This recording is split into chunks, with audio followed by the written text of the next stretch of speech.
everyone. Today we're going to talk about wheels and the different characteristics that wheels can have which will affect your outdoor skating experience. Now there's three different characteristics of a wheel that you want to be looking at when you are purchasing a pair of outdoor wheels, and that's the durometer, the height, and the width of your wheel. And depending on what that durometer, height, and width is on the set that you choose to purchase, it's going to affect your skating experience in different ways. So what I'm going to do first is explain each of these characteristics, and then I'm going to show you some of the outdoor wheels that I have and their qualities, and we'll talk about how they affect your rolling experience. So the first thing that I want to talk about is your durometer, and your durometers start at 78A, which is a very soft wheel. These are ideal for outdoor skating. They tend to give you a slower roll, but they also give you a smooth ride over very rough surfaces. They are perfect for outdoor skating. I'm just gonna wait for this motorbike to go by. Okay. The higher the durometer, the hardness is very hard, they roll very fast, and they're best used on smooth, grippy surfaces. Not ideal for outdoor skating whatsoever. So this is an example of a 78A, and it's kind of hard to capture on camera, but when you give them a bit of a squeeze, there is a definite gumminess to them. So you can see how little rocks and twigs and debris will get kicked out from under them when you're rolling outside.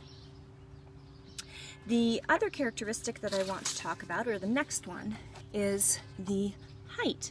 Now, heights can range from 58 millimeters, which is this little guy right here, all the way up to 70 millimeters, which is this guy right here.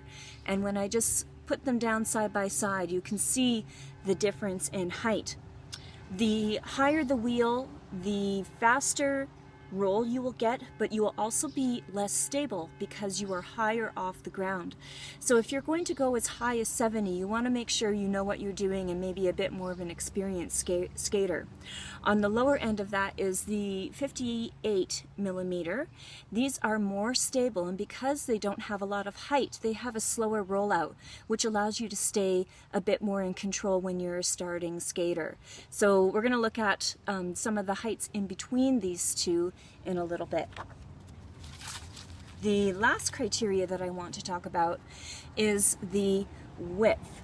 Now, when you're dealing with width, the narrower the wheel, so 32 millimeters, the less stable it is, but it also gives you more agility and the ability to move around a bit more because they're lighter in weight.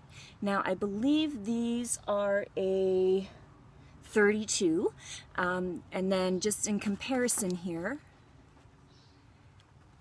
this one is a 42, so almost a full centimeter's difference here between these two. The wider the wheel, the more stable you are, but when you're getting into this size here, which is the 42, they can start to feel a little bit more clunky, and they're also very heavy. So again, this wheel is more for an advanced skater, but we're going to look at some widths that are in between, and you can see the difference here in the width. I'll put this down. When I hold them up side by side there. So you can see how this one would give you a little bit more agility and the ability to move around, whereas this one is a bit more clunky and it'll stick out quite far from your skate. All right, so what I'm going to do next is we're going to talk about each of these individual wheels and their different characteristics and how you can use those characteristics to kind of get an idea of how the wheel will respond when you are skating outside. Okay, so the first wheel that we're going to look at in terms of their individual characteristics is this wheel here, which I believe was made by SureGrip, but I'm not exactly sure of the specific brand. Similar characteristics is also my Rio roller, which is a very fun light-up wheel. I don't know if it'll work for me. I can't really get it on camera, but you know, they look pretty awesome when you're skating in the dark.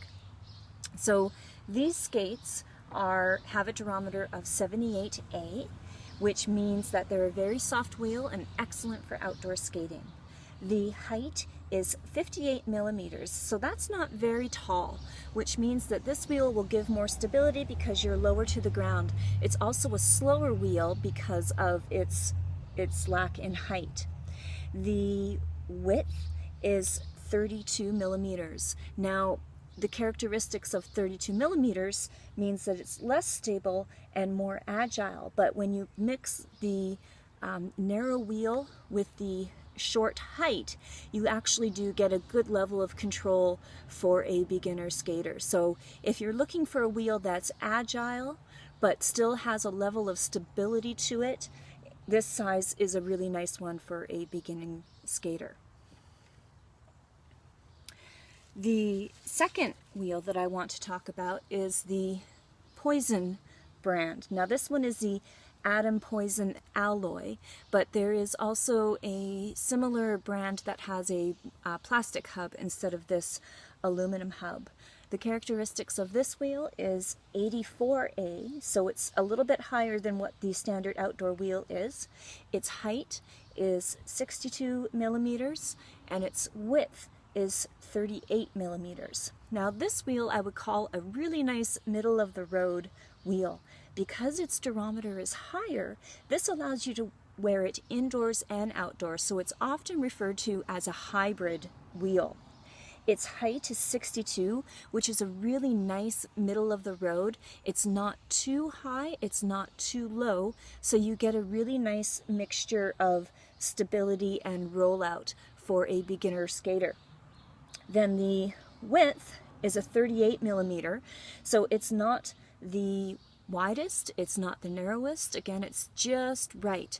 Now, my kids actually use these wheels and they have skated on them outside, but they also really like using them indoors on slippery surfaces in arenas. So if you're interested in a hybrid wheel that you can use on multiple surfaces, this is a really good option.